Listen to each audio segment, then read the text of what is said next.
Assalamualaikum warahmatullahi wabarakatuh. Perkenalkan, nama saya Julfa dari jurusan Pendidikan Fisika semester 2, mahasiswa Universitas Muslim Maros.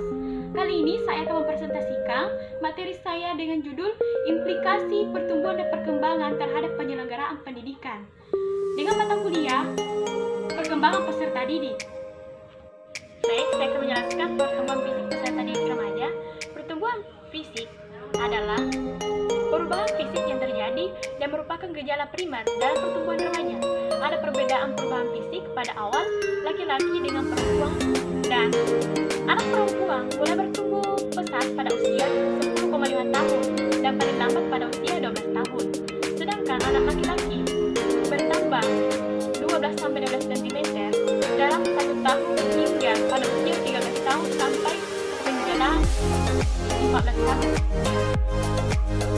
Faktor-faktor yang mempengaruhi pertumbuhan fisik remaja yaitu terdapat pada pengaruh keluarga, pengaruh gizi, gangguan emosional, jenis kelamin, status sosial ekonomi, kesehatan, dan pengaruh bentuk. Itu penjelasan dari pertumbuhan fisik. Sekarang kita beralih ke perkembangan. Perkembangan bakat khusus peserta didik remaja. Faktor-faktor yang mempengaruhi yaitu 1. Variabel dalam diri siswa, yaitu 1. Interest atau minat. Yang kedua, motivasi. Value, yaitu bagaimana seseorang memberi arti terhadap pekerjaan itu. Yang keempat, kepribadian anak. Yang kelima, konsep diri, artinya ada pengaruh timbal balik antara kepribadian diri dengan kepribadian di luar. 2. Variabel lingkungan, yaitu 1. Sarana dan prasarana. Yang kedua, lingkungan sosial. Yang ketiga, lingkungan edukasi. Yang keempat, besar atau banyaknya latihan. Yang kelima, hambatan-hambatan yang ada dalam lingkungan. Dan yang terakhir, kemungkinan untuk mengekspresikan atau mengutarakan bakat. Perkembangan hubungan sosial peserta didik remaja. Perkembangan hubungan sosial merupakan hubungan antara manusia yang saling membutuhkan pada fase ini. Faktor intelektual dan emosional merupakan peran yang sangat penting dari tingkat yang terbatas sampai yang luas. Kita beralih ke perkembangan bahasa peserta didik remaja atau usia sekolah menengah. Perkembangan peserta atau perkembangan bahasa peserta didik remaja telah disebutkan bahwa bahasa remaja diberkaya dan dilengkapi oleh lingkungan sekitar tempat tinggal mereka.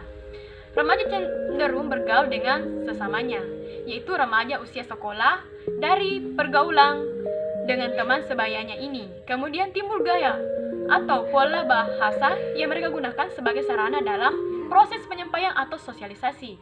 Bahasa pergaulan ini bertujuan untuk memberikan ciri khas atau identitas tertentu dengan pergaulan sesama remaja. Setelah itu, perkembangan emosi peserta didik remaja. Ciri-ciri emosional remaja dibagi menjadi 2 tentang usia, yaitu 12-15 tahun dan 15-18 tahun. Perbedaan di antara keduanya adalah 12-15 tahun artinya cenderung bersikap pemurung, berlaku keras untuk menutupi rasa kurang percaya dirinya. Yang ketiga, sering marah akibat kombinasi ketegangan dan kelelahan, berego besar. Yang terakhir, mengamati orang tua dan guru secara lebih objektif dan mungkin marah bila tertipu yang gaya guru yang tidak serba tahu. Kita berlanjut ke perkembangan nilai, norma, dan sikap peserta didik remaja. Perkembangan nilai moral dan sikap peserta didik remaja yaitu 1. Nilai merupakan dasar perkembangan bagi individu.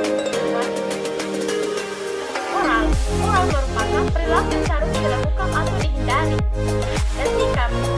Dan sikap adalah predisposisi atau kecenderungan individu untuk merespon terhadap suatu objek atau semua objek sebagai perwujudan dari sistem nilai dan moral yang ada di dalam remaja.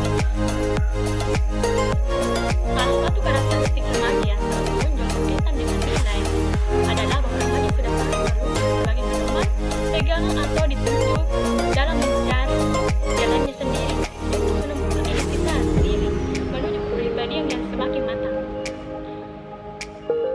Implikasi pemenuhan kebutuhan remaja terhadap penyelenggaraan pendidikan. Ada sejumlah kebutuhan utama remaja yang sangat penting untuk dipenuhi, yaitu 1. Kebutuhan akan kasih sayang, kebutuhan akan keikutsertaan dan diterima dalam kelompok, kebutuhan untuk berdiri sendiri, kebutuhan untuk berprestasi, kebutuhan untuk melakukan dari orang lain, kebutuhan untuk dihargai, kebutuhan untuk memperoleh falsafah hidup yang utuh. Sedangkan menurut Maslow, kebutuhan remaja tersendiri: satu, adanya kemerdekaan untuk berbicara. Yang kedua, adanya kemerdekaan untuk berekspresi sendiri. Ketiga, adanya kemerdekaan untuk melakukan apa saja yang diinginkan sepanjang tidak merugikan diri sendiri dan orang lain. Adanya keadilan, kejujuran, dan kewajaran. Nah, itulah tadi penjelasan dari implikasi pertumbuhan dan perkembangan peserta didik terhadap penyelenggaraan pendidikan. Nah, di sini saya mempunyai soalnya yaitu jelaskan secara karakteristik dan berbagai emosi remaja dan bagaimana aktivitas dilakukan. Jawabannya itu adalah 4. 1. Perubahan fisik tahap awal pada periode pra-remaja disertai sikap kepekaan terhadap rangsangan dari luar. Yang kedua, remaja awal menyebabkan mereka cenderung menyendiri, sehingga tidak jarang pula mereka merasa terasing, kurang perhatian, atau bahkan mereka merasa tidak ada yang mau mempedulikannya.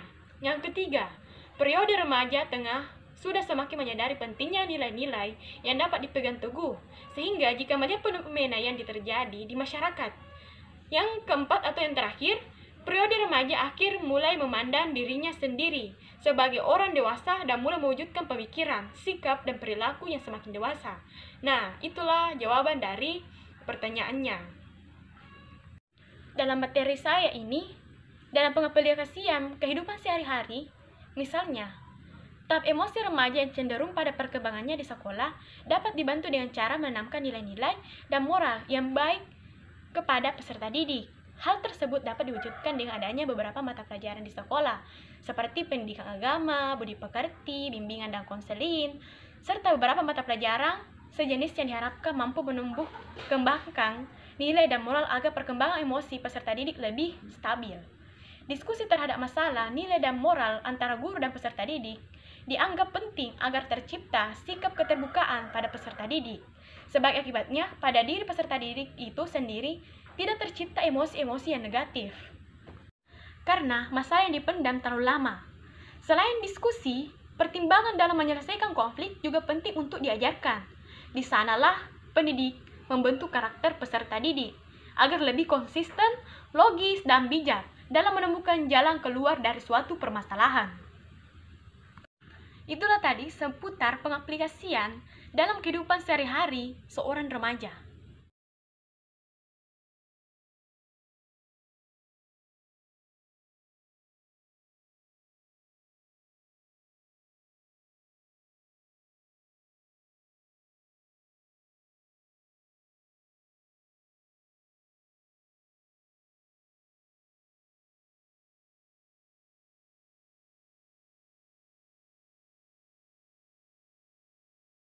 Nah, itulah tadi yang ada kaitannya dalam Al-Quran pada proses tahap remaja.